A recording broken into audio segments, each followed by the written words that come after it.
రాష్ట్ర వ్యాప్తంగా అంగన్వాడీ చేపడుతున్న సమ్మె ఈ రోజుకి 20 రోజు చేరింది.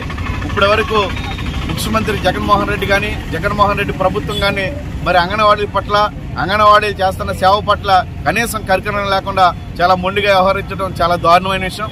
అయ్యా జగన్ గారు, మరి అంగన్వాడీలకు ఇచ్చిన హామీని అమలు చేయడంలో మీరు మడమ తిప్పి మాట తప్పిన వాళ్ళు అయిపోకూడదని మేము కోరుకుంటున్నాం. మరి వస్తున్నది నూతన సంవత్సర శుభాకాంక్షలు. మరి ఈ శుభాకాంక్షలతో పాటు మరి అంగన్వాడీలకి శుభవార్త చెప్పాలని మేము కోరుతున్నాం.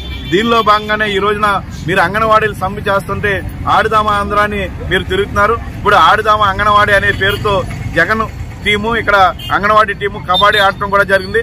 ఈ కబడ్డీలో జగన్ కి 2 పాయింట్లు మాత్రమే వచ్చినాయి, మరి అంగన్వాడీ టీం కి 10 పాయింట్లు వచ్చినాయి. మరి ఇదే పాయింట్లు మరి రేపు రానున్న ఎన్నికల్లో వస్తే మీ పరిస్థితి ఏంటనేది ఒకసారి ఆలోచించాలి. అందుకనే ఇప్పుడైనా మీరు మరి అంగన్వాడీ పట్ల కనికరించి రేపొద్దున్న మీ టీంకి ఎక్కువ మార్కులు వచ్చేలాగా ప్రయత్నం చేసుకుంటే మంచిదని ఈ రాష్ట్ర ప్రభుత్వానికి సూచన. మరిన్ని వీడియోస్ కోసం ఛానల్ ని సబ్స్క్రైబ్ చేయండి, లేటెస్ట్ అప్డేట్స్ కోసం వాట్సాప్ ఛానల్ ని ఫాలో చేయండి అండ్ లింక్ డిస్క్రిప్షన్ లో ఉంది.